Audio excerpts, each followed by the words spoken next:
Hello viewers, welcome to my YouTube channel. तो आपको पता है कि हम रियल एनालिसिस पढ़ रहे हैं और प्रीवियस लेक्चर में हमने डिस्कस किया था about the convergence of the monotonic sequence और उस पे मैंने आपको एक थ्योरम भी करवाई थी कि every monotonic decreasing sequence which is bound every monotonic increasing sequence which is bounded above convergence to it is least upper bound. चलिए आज हम एक और थ्योरम करेंगे उसी टॉपिक पर। अगर आपके पास एक मोनोटोनिक डिक्रीजिंग सीक्वेंस है, every monotonic decreasing sequence which is bounded below converges to its greatest lower bound।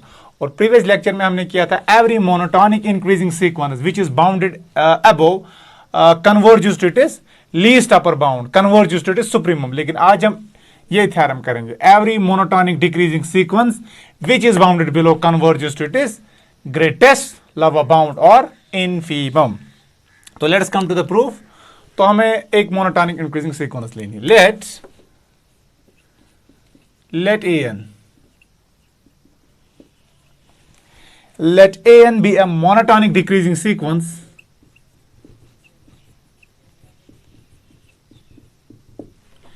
be a monotonic decreasing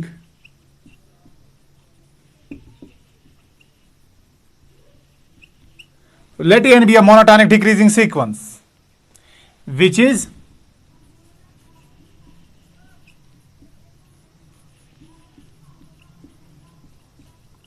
bounded below। Let an be a monotonic decreasing sequence which is bounded below। अगर ये bounded below है तो इसके फिर एक lower bound होगा। तो अगर एक लोअर बाउंड होंगे तो फिर इनफाइनाइटली मेनी लोअर बाउंड्स होंगे और उन लोअर बाउंड्स में हम सबसे बड़ा लोअर बाउंड ढूंढ सकते हैं और जिसको हम बोलेंगे ग्रेटेस्ट लोअर बाउंड। ठीक है, तो let n be a monotonic decreasing sequence which is bounded below. let L be its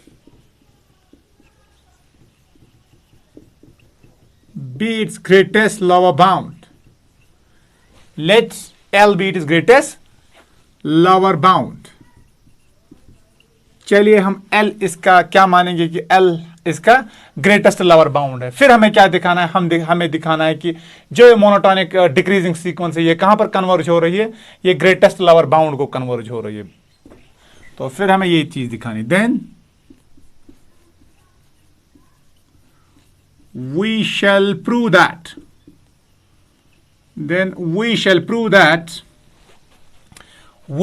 that limit n tends to infinity an is equal to L। That is हमें ये दिखाएंगे an converges to L where L is the least upper bound of an as n tends to infinity। so this thing we have to prove now। तो ये चीज हमें prove करनी है।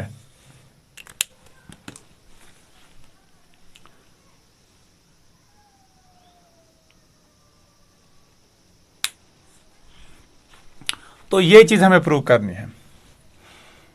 तो चलिए, since L plus epsilon is greater then L, L plus epsilon बड़ा होगा कि L बड़ा होगा? ऑफ कोर्स L बड़ा होगा क्योंकि एप्सिलॉन आपके पास कोई भी पॉजिटिव आर्बिट्ररी रियल नंबर है। तो since L plus epsilon is greater then epsilon for any epsilon positive, epsilon को कोई भी positive arbitrary real number choose करो। और अब जानते हैं L क्या है, L सबसे बड़ा L सबसे बड़ा लोअर बाउंड है। It is the greatest lower bound. तो ये लोअर बाउंड इसमें सबसे बड़ा लोअर बाउंड है। इसका मतलब जो कोई भी इसके ऊपर रियल नंबर होगा क्या वो लोअर बाउंड होगा? नहीं, वो लोअर बाउंड नहीं हो सकता क्योंकि L आपका ग्रेटेस्ट लोअर बाउंड है। ये लोअर बाउंड इसमें सबसे बड़ा लोअर बाउंड है। इसका मतलब जो कोई भी रियल नंबर इस L से बड़ा होगा वो इस सीक्वेंस का लोअर बाउंड नहीं हो सकता। So since L plus epsilon is greater than L, and we know that what is this L? L is the L is the greatest lower bound of the sequence. That means any real number which is greater than L cannot be the least upper. It cannot be the upper bound. It cannot be the lower bound of the sequence.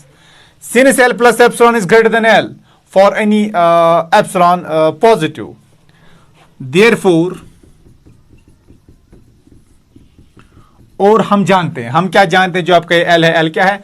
L is the greatest lower bound. ये lower bound उसमें सबसे बड़ा lower bound है। इसका मतलब जो कोई भी रियल नंबर इससे बड़ा होगा वो लोअर बाउंड नहीं हो सकता, तो हम बोलेंगे जो ये एल प्लस एप्सिलॉन है ये लोअर बाउंड नहीं है।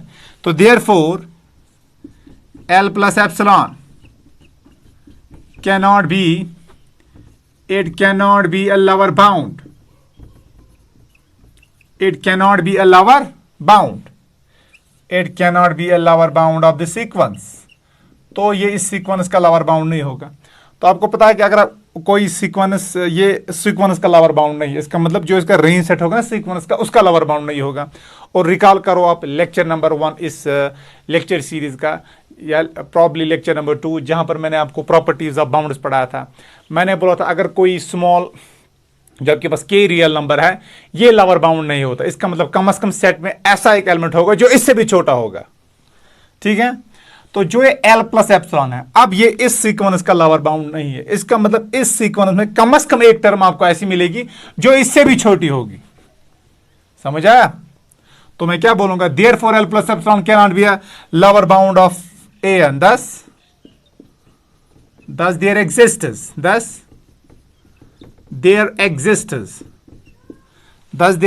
positive, thus there exists a positive integer, thus there is a positive integer capital N such that जो आपके पास a कैपिटल N आएगा, a कैपिटल इससे भी छोटा होगा। किससे छोटा होगा? एल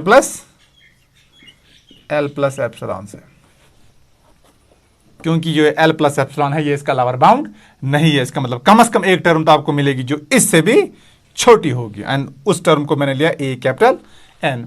अब जो आपके पास ये सीक्वेंस है, ये क्या दी गई है? ये मोनोटोनिक डिक्रीजिंग सीक्वेंस है। और मोनोटोनिक डिक्रीजिंग सीक्वेंस की मैंने आपको प्रीवियस लेक्चर में डेफिनेशन बोली थी। क्या मैंने बोला था? मैंने बोला था A1 क्या होता है? It is greater or equal to A2, it is greater or equal to A3, it is greater or equal to so on, AN is greater or equal to AN plus 1। तो ये आपकी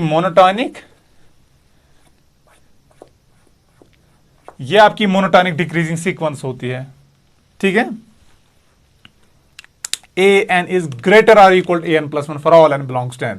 So this is the definition of the monotonic decreasing sequence. अब हमारे पास जो AN है ये क्या दिया गया है? ये आपको मोनोटोनिक डिक्रीजिंग सीक्वेंस दी गई है। तो इसका मतलब क्या है? तो इसका मतलब है, देखो क्या, since now as AN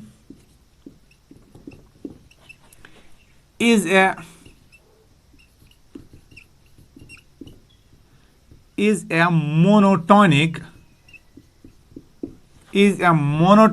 decreasing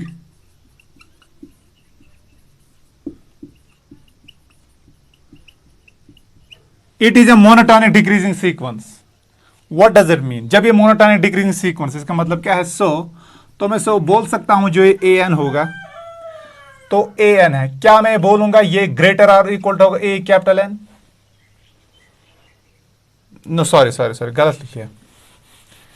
तो मैं क्या बोल सकता हूं जो ए कैपिटल एन होगा ये आपका greater or equal to a n होगा। कब? वेनेवर जब ये स्मॉल एन होगा ये greater or equal to capital N होगा। तो जब ये स्मॉल एन इस कैपिटल एन से बड़ा हो जाएगा, इसका मतलब आप मान लीजिए अगर आपके पास ये एन 5 के बराबर था, और जब एन में ग्रेटर आर इक्वल लूंगा 5 लूंगा, इसका मतलब क्या आएगा?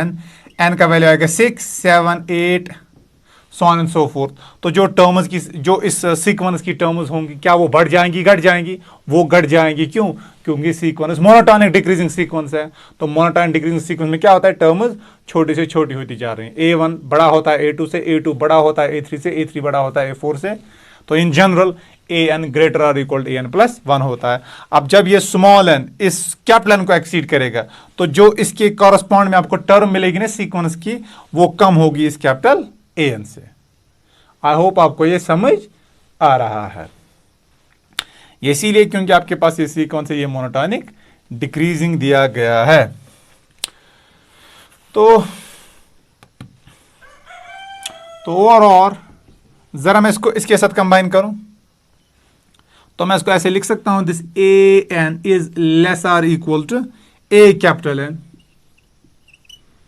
And this A capital N is less than L plus epsilon. तो ये मैं लिख सकता हूं, this is less than L plus epsilon. कब? whenever n is greater or equal to n. Whenever this capital small n is greater or equal to capital N, a n is less or equal to a n. तो ये चीज कब होगी? a capital n कब a n से बड़ा आएगा? जब आपका स्मॉल n ग्रेटर और इक्वल टू n होगा। और मैं जानता हूं a n is less than l plus epsilon यहां से। I hope it is clear. तो call it as equation number first या इनइक्वालिटी फर्स्ट, इसको स्टेटमेंट फर्स्ट अब मानो। अब देखो, अब हम जानते हैं जो आपका ये L है, L क्या है आपके पास? Also L is a lower bound. L is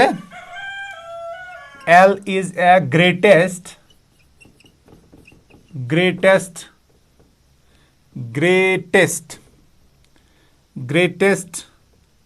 lower bound.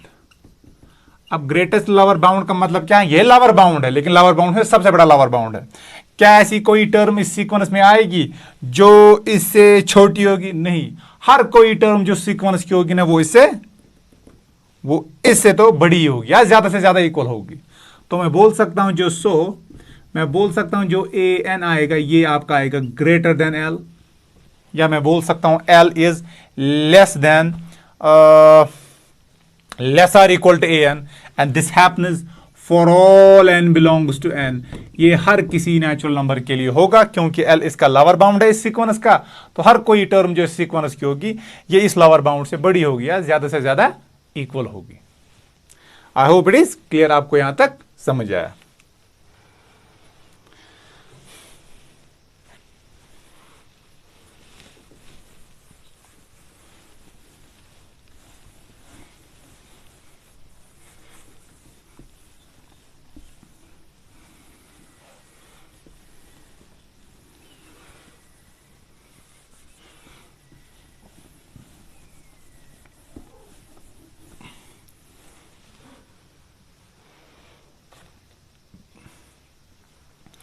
तो overall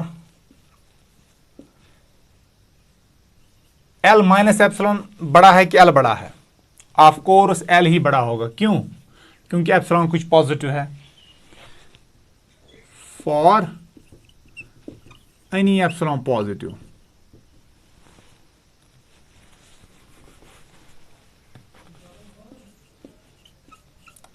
since L minus epsilon is less than epsilon for any epsilon positive. तो ओवरऑल मैं लिख सकता हूं this L minus epsilon is less than L, और this L is less or equal to AN for all n belongs to n। तो हर किसी natural number के लिए ये होगा। तो हर किसी नेचुरल नंबर के लिए आपको ये मिल रहा है L minus epsilon is less than AN for all n belongs to n। This happens for every natural number n belongs to n। तो in particular for n greater और इक्वल टू कैपिटल N, उसके लिए भी hold होगा। तो मैं लिखूं in particular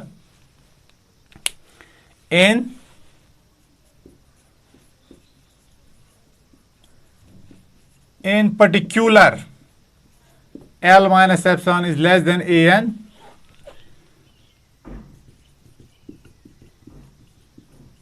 whenever n is greater or equal to capital N. Call it second. I hope it is clear.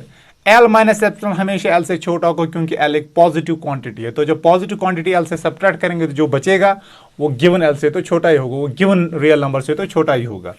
और L minus epsilon less than L है, और हम जानते हैं L is less or equal to AN, क्योंकि L इस sequence का lower bound है। हर कोई टर्म जो सीक्वेंस की होगी वो इस L के बराबर होगी या इससे बड़ी होगी, लेकिन इससे लेस कभी नहीं होगी। और ये हर किसी रियल नंबर और ये हर किसी n के लिए होगा for every n belongs to n। तो इन पर्टिकुलर अगर मैं n को इस कैपिटल N से बढ़ा लूं, इसके लिए भी तो होल्ड होगा। तो इसको हम नाम रखेंगे सेकंड।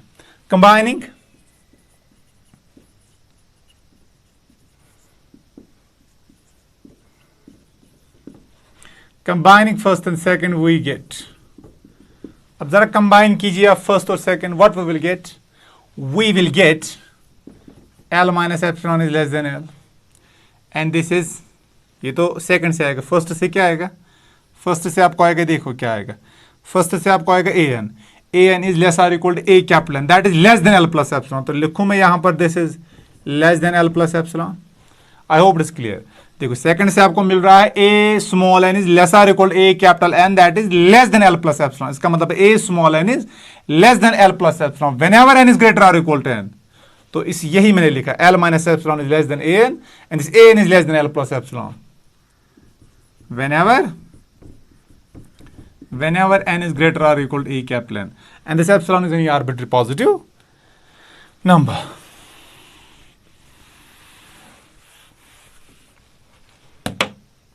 तो और मैं लिखूं this is a n minus L, this is less than epsilon, this is greater than minus epsilon.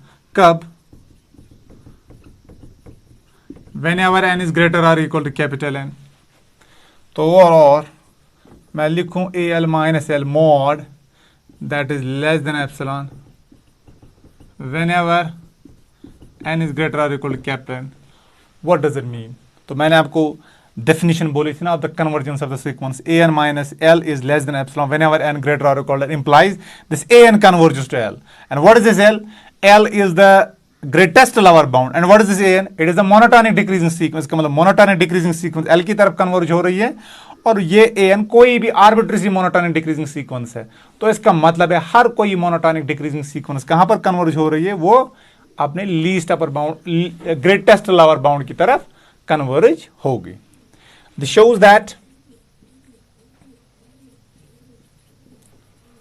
Shows that a n converges to L as n tends to infinity, या और शॉर्ट में इसको बोलेंगे limit n tends to infinity a n is equal to L, and this complete is the proof of this theorem, hence proved।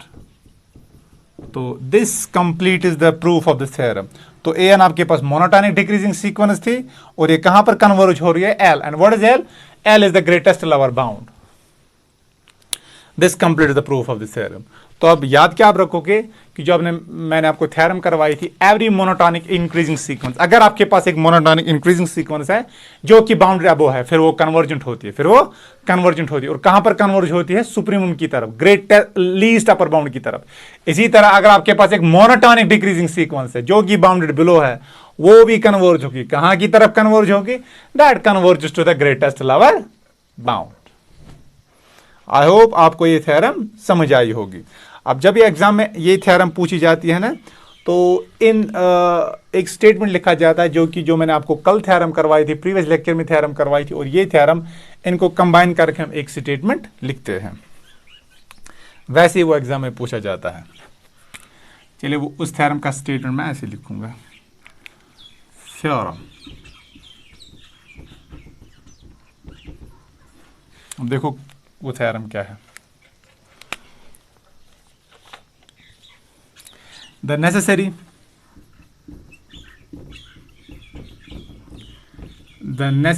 and sufficient condition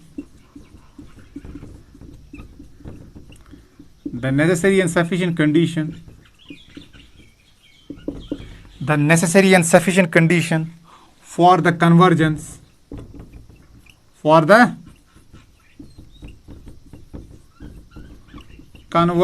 of a monotonic sequence, जो कि आपके syllabus में भी लिखा गया है, convergence of a monotonic sequence.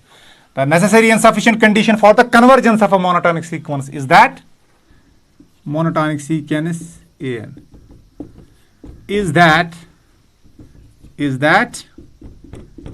it is bounded। तो what is the necessary and sufficient condition for the convergence of the monotonic sequence is that it is bounded। अगर आपके पास एक monotonic sequence है जो कि बाउंडेड है, फिर वो हमेशा कन्वर्जेंट होती है। तो इसका प्रूफ आप कैसे करोगे? जो मैंने आपको प्रीवियस लेक्चर में थ्योरम करवाई थी, वो ये एक्चुअली कंबाइन में इसमें इस स्टेट में दो थ्योरम्स कंबाइन है। देखो इसका प्रूफ आप कैसे करोगे? आप बोलोगे let us assume that an is a monotonic increasing sequence। Let us assume that an is a monotonic sequence which is bounded। तो फिर आपको क्या प्रूव करना है? फिर आपको प्रूव करना है कि ये सीक्वेंस कन्वर्जेंट है। तो हम एज्यूम क्या करेंगे? हम एज्यूम करेंगे कि an आपके पास मोनोटोनिक सीक्वेंस है। अब दो पॉसिबिलिटी, या ये मोनोटोनिक इंक्रीजिंग होगा या मोनोटोनिक डिक्रीजिंग होगा। अगर ये मोनोटोनिक इंक्रीजिंग है, फिर मैंने थ्योरम करवाई है, जो प्रीवियस थ्योरम हमने की थी प्रीवियस लेक्चर में, तो फिर वही प्रूफ में जो मैंने जो आपको वहां पर करवाया ना, वही प्रूफ अब लिखोगे। वो केस 1 में आपको वही प्रूफ आएगा। फिर आप केस सेकंड करोगे, assume that an is a monotonic decreasing sequence। अगर ये monotonic decreasing sequence है, इसका मतलब ये sequence bounded है, तो ये bounded above भी होगी as well as bounded below। तो monotonic decreasing sequence which is bounded below converges to its greatest lower bound। तो फिर जो इस थ्योरम का प्रूफ आएगा ना केस सेकंड में, वहां पर आप वो लिखोगे। आई होप आपको ये समझ आया होगा। तो आप स्टेटमेंट याद रखोगे कि अगर आपके पास कोई मोनोटॉनिक सीक्वेंस है, वो कब कन्वर्ज होती है? वो कन्वर्ज होती है कि अगर वो बाउंडेड हो। अगर फिर वो मोनोटॉनिक सीक्वेंस मोनोटॉनिक इंक्रीजिंग हो जाती है तो वो कन्वर्ज होगी to it is least upper bound, that is the supremum.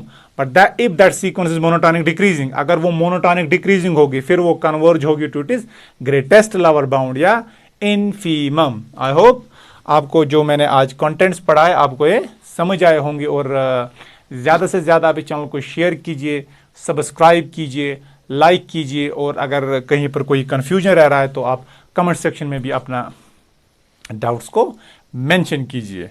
Bye bye, thank you.